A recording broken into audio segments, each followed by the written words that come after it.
Good morning and welcome back to another video and welcome back to the channel. I'm speaking quietly because I'm in somewhere really quite very special. I'm not on my own though, I'm with the one and only Pops. Good morning everyone, hope you're all okay. So today we've come down to Staffordshire and we're in a Kingfisher hide. We've just met Tim, who's the owner of the hide. Oh, what an absolutely charming gentleman he is. He brought us down to the hide, introduced us to the hide. I'm going to talk about the hide in a minute because it is absolutely spectacular. And he's just gone through the setup outside, and again, in a short space of time, I'll go through the setup and what it looks like outside and what we're trying to achieve today. But this is absolutely exquisite. We've got an infinity pool in front of us with some clips down the side for us to put perches on, and already we've had a visit from the Kingfisher. We're literally just getting the vlogging camera equipment, getting ourselves in a position where we were ready to start filming and doing the introduction, and she just landed on the perch in front of us. And I think in my frantic nature then to try and grab my camera, I've just spooked her off. So I'm gonna keep the talking down to a quiet volume today. So if Kingfishers is something that you're interested in and you want to see what me and Pops achieved today, come along for the journey and see what we see. Well, that took no more than 2 minutes. Wow. Oh, she's still down there. Is she? Yeah, she's down in that bush yeah, there at the bottom branches. So she came in while we were setting up, and as I said to camera, I think I spooked her. 2 minutes later she came back and she sat on the perch. She sat on the perch, preening, looking all confident with herself, then dived in and took a fish off. Now we were hoping that she might take the fish back to the perch and dispatch it on the perch so we can get those shots of her feeding. But to be honest with you, at this moment, the light is still quite low. So I don't know about you, Pops. I'm going to turn the camera out so you're on the camera as well. Yeah. I was shooting then at probably about 200th of a second. Hey, I dropped it down to an 80th of a second to try and get my ISO down to about 1,000. Right. Yeah, because initially I was shooting at 1,000th of a second at f2.8 and the ISO was at about 9,000. Yeah. Much too high, really. Yeah, it is. It is. The only problem I had at shooting at 80th of a second was every time I went to shoot, she turned her head to preen. Then she turned her head back. I got to shoot again, and every time I pressed the shutter, she turned her head as if she knew. But beautiful. We've had 2 visits in the space of 10 minutes. I know, unbelievable. It really is.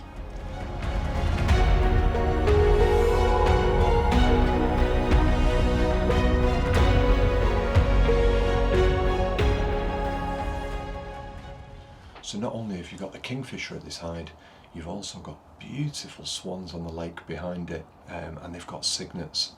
And what they've just done now, which was absolutely fantastic, is they've took flight, and they've took flight straight at the hide. So we've got 4 swans, 2 adults, 2 cygnets flying straight at the hide. I rattled off a barrage of shots, and I don't know if you managed to get some, Pops. I didn't have that guy, no, not of the swans I didn't. Right, no. Yeah, I mean it was a case of very, very quickly adjusting the settings because we'd just been shooting the Kingfisher on the perch, so we were down on slow shutter speeds. So I very quickly ramped it up, probably about 600th of a second, so she's back.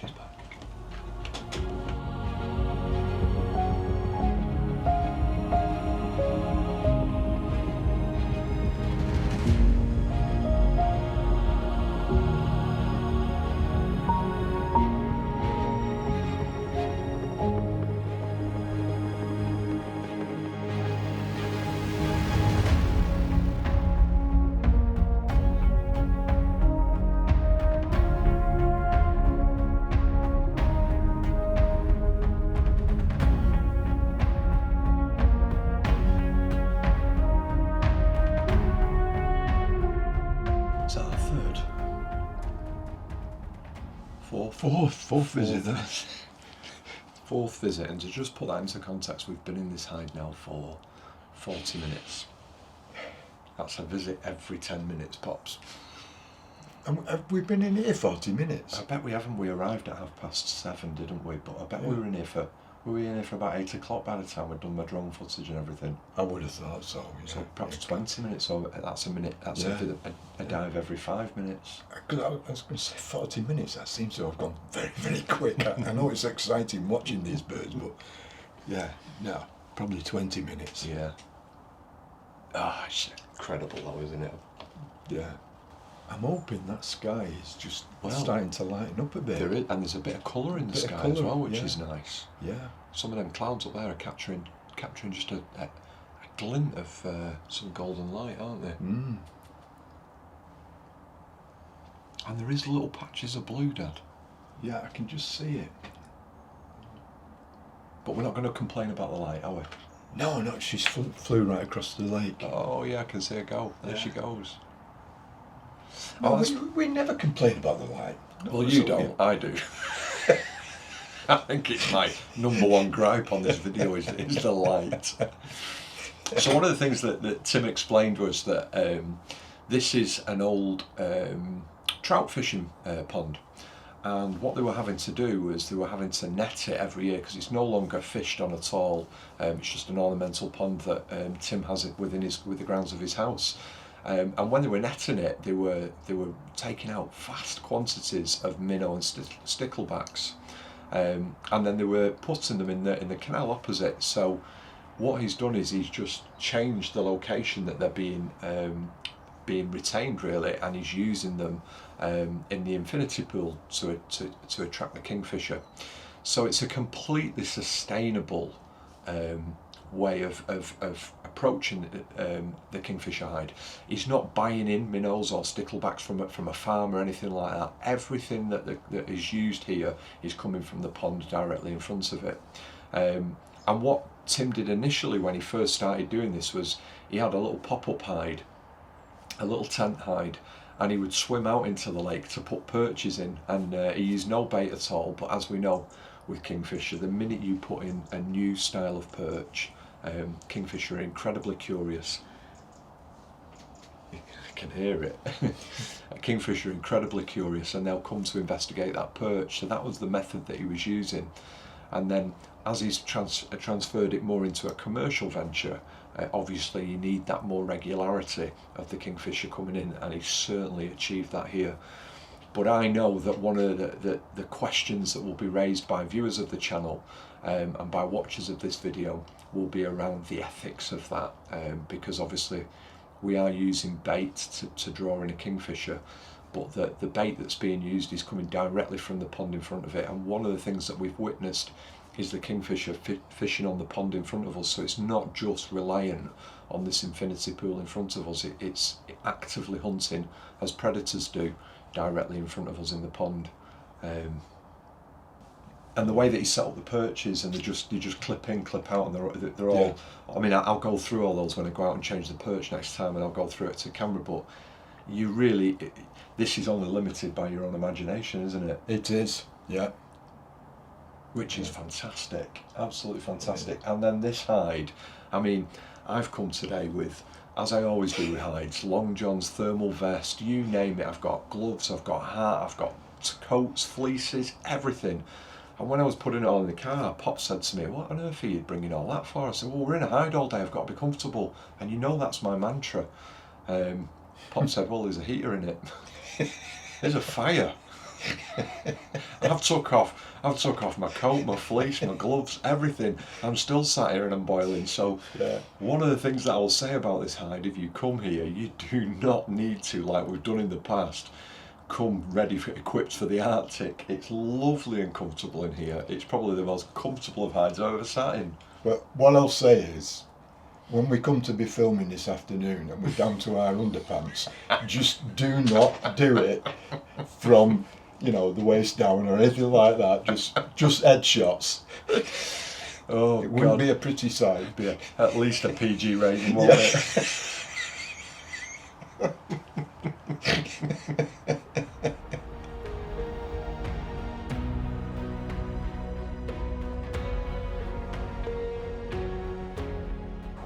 So I've come outside to change the perch over. I'm just going to talk you through exactly what I was saying before. So if you look here on this wall, we've got a whole plethora of various different perches. And then down at the front here, we've also got another box filled with another different array of perches. So there really is a little bit of everything here at this hide for you to have a go at. Then if I come across to the front of the hide here, what you can see is we've got the one-way glass. So there's no scrim netting, there's no peeking through scrim netting, it's all one-way glass. And then we've got the portholes at the top here that you can see our camera sticking out of for photographing. Now the portholes at the top are ideal for the perch shots because what you're getting is that lovely background from the water that's behind it, and there's still some autumnal colours on some of the vegetation that's surrounding it that's giving some nice golden colours. And I'm certain if we do get the light and that all lights up, that will look fantastic. But then as well, if I just put that up there, you can see there's a lower hatch. So what we'll do as the light gets better is we'll open up that lower hatch, and then what that allows us to do is to be able to get the dive shots. Now at the moment what I'm doing is I've got a GoPro. So my GoPro is just sat in the water there, and I'm controlling that remotely. So as the bird lands on the perch above it and it drops down, I'm getting some nice slow shots of it diving into the water. So that's also an opportunity. But of course, once I'm in a position where I'm going to be photographing the dive shots, the GoPro is going to have to come out. Then, in addition to that, what we've got down the side of the hides are these clips. And these clips that we can see all along here all link to these perches. So we just pull them out and they clip straight into the perch in that manner. So what I'm going to do now is I'm going to change over the perch that we've got at the moment, which is the branch, which is what we started off with, and we're going to go for a nice traditional bull rush. And I'm certain that that's going to create some really nice perch shots. So I'm going to pop that all into place. I'll perhaps pop the camera on there whilst I'm doing it, so you can see me just changing things over and how easy that is to be able to do. And then we should have some different shots again.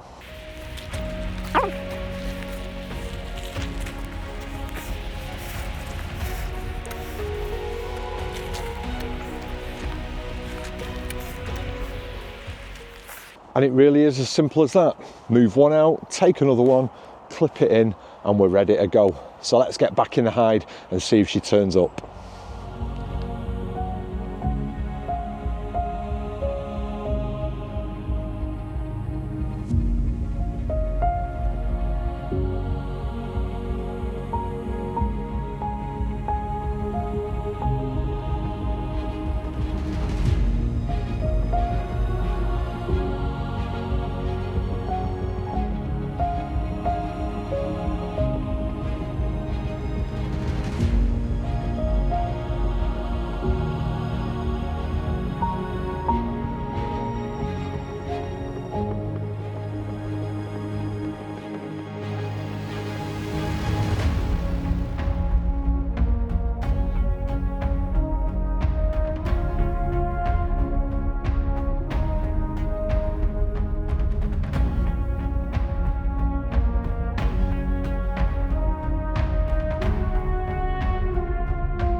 So that was really, really interesting. We've put the bulrush out. Pops was making a coffee. I think he probably thought I was winding him up when I said it's arrived. Well, you're not. You do have a past reputation for that, don't you? The boy who cried wolf. Yeah. But this time it genuinely was there. And it was sat on the bulrush, and the bulrush is not far from where the infinity pool is. But this time she decided to dive into the main pond and catch a fish in the main pond. And I think that kind of really strengthens the argument that we were talking about before, in that when you produce a baited hide, as this is, a lot of people think that that interferes and impacts on the natural behaviour of the species that you're drawing in. Well, it clearly doesn't, does it? Because that bird then had an opportunity to fish in the infinity pool in front of us or the pond behind us, and it favoured the pond behind us. So there you go. I mean, I think that speaks for itself, doesn't it, Pops? It certainly does. So Pops is just making us a coffee. That's why I bring him, to be honest with you. He does have his uses. And I bought you a Kit Kat. Oh yeah, he has as well. He splashed out today. We've got a Kit Kat as well. And I've got marathons. Oh, marathons, also known as Snickers for the younger audience. Oh, of course. And one of the things I would say about this hide, which is absolutely amazing, is, and I'm just going to turn the camera around so you can see actually Pop's making a brew there. But what we've got is we've got all brew making facilities. So we've got a kettle in the corner there. Pops has got 2 cups of coffee on the go there. There is a teapot above it, and there is a whole pot here of the things that you require for making your brews, as well as tea bags. Get your head out of the way. As well as tea bags and coffee over on this side. So it is absolutely beautiful in here. We've got the fire down at the bottom, which you'd probably just be able to see here. So we've got a lovely fire, and then there's pictures up on the walls, which obviously hark back to its original purpose, which was a shooting lodge. So we've got some deer antlers up on the wall here, and some other little bits and pieces that are on the wall that just kind of give you an idea of the heritage of the place. It is. Tim described it as a luxurious hide. It is exactly that. This is photography in luxury, and it's absolutely stunning. Absolutely stunning. Couple of things that I would say. There is not a place for you to put your tripod, so you won't need to bring a tripod. There was one base plate here for you to screw a gimbal head in, but what I've done is I've brought along the ground pod that I've featured in other videos. I'll pop a link to the Etsy channel that Josh has put makes these from and sells them from. It's absolutely brilliant. The ground pod, obviously designed for exactly what I've used it for in other videos, shooting at ground level and sliding your camera around on the beach, for example. But really versatile, because I've brought it here. I've got the video head attached to the ground pod, and I've got a really stable platform in the hide, and I don't have to worry about bean bags or there being a plate in place. It means that I've brought something that works perfectly for what I need it to do. So yeah, definitely recommend the ground pod. She's back.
We've changed the perch again. We've had several visits on the bulrush, and I think we've definitely got the shots that we wanted on the bulrush, haven't we? Done it to death. Yeah, so the beauty of this setup is, rather than them being permanent perches, and you have to kind of try and be creative about how you're getting it on the perch, if you've had enough, if you've got your fill on that perch, you just change it for a different one. The beauty of that is that you can just keep chopping and changing all the time, and what Tim also leaves you with is some shears and some cable ties, so that if you want to just go and take some vegetation from around you, I'm looking at some of the birch trees over there, they've got some really nice foliage on them. I could go around with a pair of shears, clip them off, cable tie it to one of the posts, clip it in place, and I'm certain that the kingfisher will come and land on it. It is one of the great things about kingfishers, is that they are naturally a curious bird. So if you put up a new perch, if you put up something different, they'll often land on it just to see and investigate it. And that happens as well if you've got kingfisher regularly coming in onto a stream or a river near you. If you put a perch in that water, invariably the kingfisher will come and check it out. So what I've done this time is I've put in place, it's an oak, a little bit of oak tree, and and some of the leaves are just turning into that nice golden autumnal colours, and then there's a small branch that's coming out off the leaves that's got nothing on it at all, and that should provide the perfect little perch for the kingfisher. So what we're hoping is that it's going to come in, land on that perch and give us some more perch shots. This is probably the last of the perch shots I think we're probably going to do, and then we'll open that hatch up at the bottom and see if we can get some diving shots, because it's definitely brightening up now, and we're probably worth, I think the shots are still going to be quite high ISO, but it's probably worth us chancing our arm and seeing what we can get. Absolutely, yeah. With the amount of visits we're getting, we might as well experiment and try different things. Absolutely.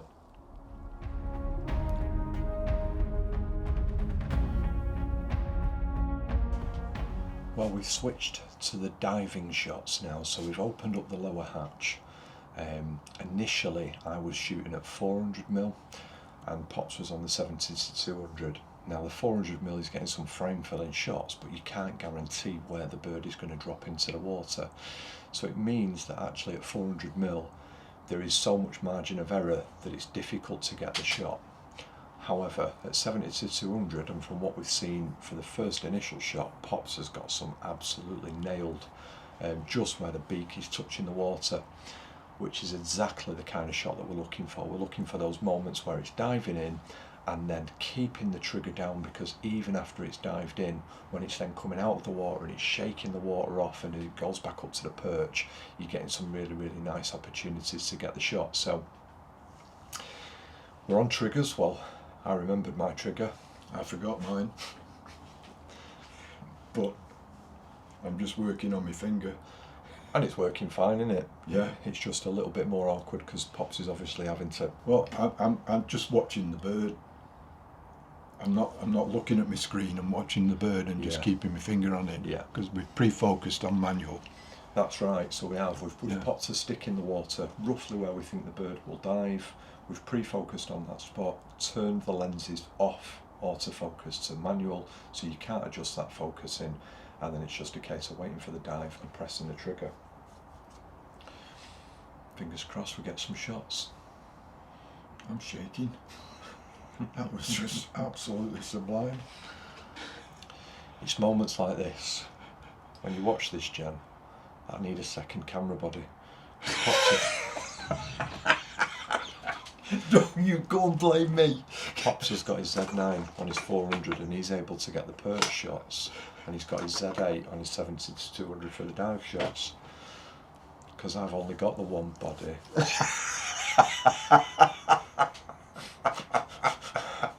Oh, poor you. Because I've only got the one body, Jen. I've had to take mine off, which means I'm missing out on all those shots now. If only I had a second camera body. Nikon, if you're watching this,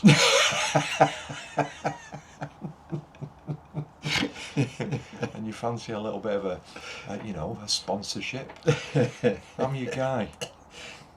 Get in touch.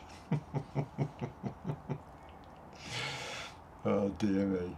I mean, it doesn't have to be Nikon, if there's another camera brand that's watching that want to provide me with a body and a lens, maybe I'll be converted. Maybe you won't. You've taught me better than that. Absolutely. We Nikon men through and through.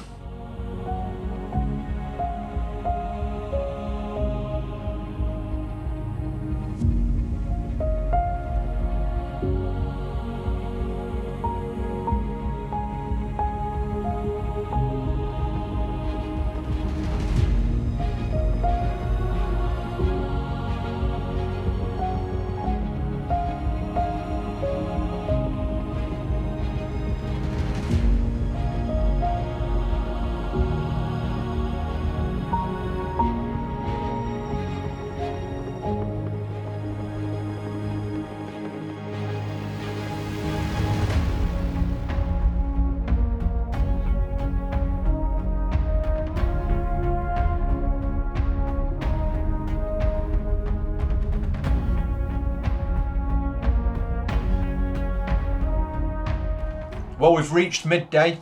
We're having some lunch now, aren't we, Pops? You always do that when I've got a mouthful. I wait till he took a big mouthful and then I pose the question. Big mouthful with my little mouth. So we've popped his little mouth and my rather large gob. We're probably talking loud enough that the kingfisher's not going to come at the minute. So this morning we've done the perch shots initially, then we did the diving shots, and we've definitely got some fantastic, some absolutely just what we were looking for, probably better than I expected shots of the kingfisher diving into the water, both diving in and then exiting the water with fish in its bill, which is just exactly the kind of shots that we were looking for. Absolutely, yeah. And as we've reached midday now, the sun's reached to the back of the hide, so the front is just in shadow, so we've switched back to perch shots. Well, at least I've switched back to perch shots. I'm just using 2 cameras, so. He's got 2 cameras. Did I tell you I've got 2 cameras? And I can operate them with 2 hands. I've just got the one, so I'm no longer getting the diving shots. I can though, because I've got 2. I'll just focus on the perch ones then, shall I? I'm not bringing him again. Oh, you are.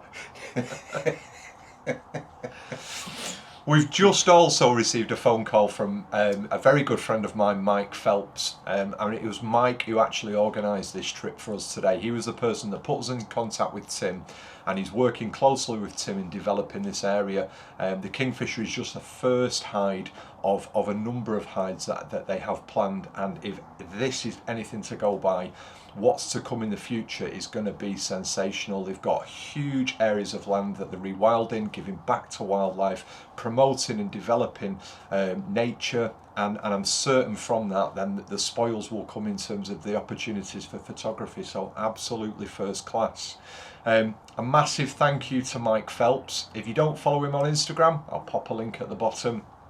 He's also just started venturing into YouTube. He launched his first YouTube video, and what an absolutely spectacular video that was. His first video, and it's Mongolia photographing snow leopards. I mean, wow. Stuff of dreams. Absolutely the stuff of dreams. But on top of it all, he's an absolute gent of a man. A really, really nice guy, only too happy to help people. So yeah, if you don't yet follow him and you don't yet check him out, links will be in the description and at the bottom of the screen. So on and upwards for the afternoon session. Well, we wanted the no fishing sign shot, and she's delivered. Yeah. Not only perching on it, but catching a fish and then belting it like mad on top of the sign and swallowing it, as if to rub salt in the wound of an old fishing sign. Oh, so it really has been just... It's been sensational. I've probably said that superlative far too much, and you know, I could come up with a million more that would be amazing and fantastic and awesome and all the rest of it, and this hide certainly is all of those things, isn't it? No question about it. It's an incredible experience to come here.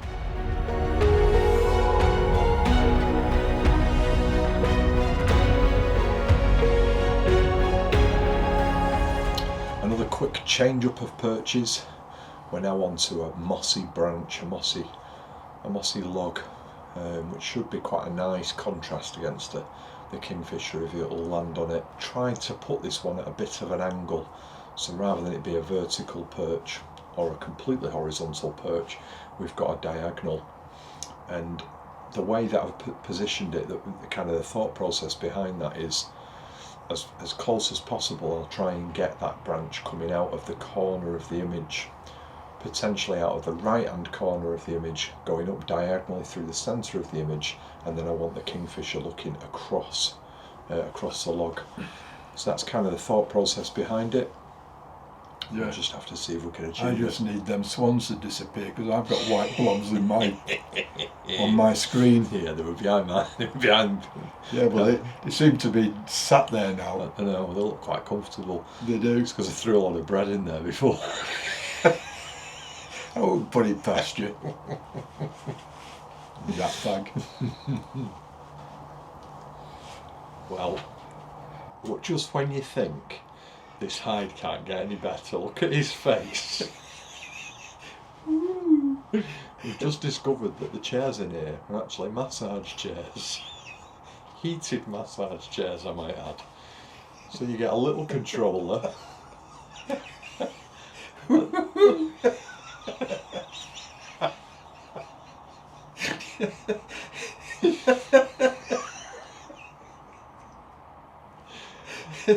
And the pair of us are having a massage whilst waiting for the Kingfisher to come back. Ooh. It's very nice indeed. Have you turned the heat on? Yeah, I've turned the heat on as well. It's good, isn't it? Yeah. It's really good.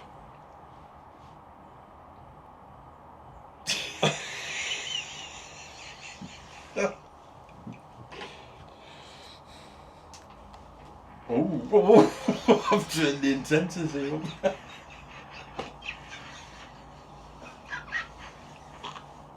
Can you hear it's vibrating from here?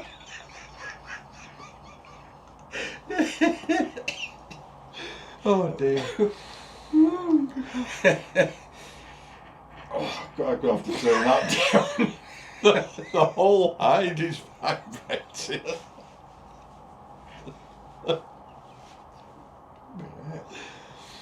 Oh.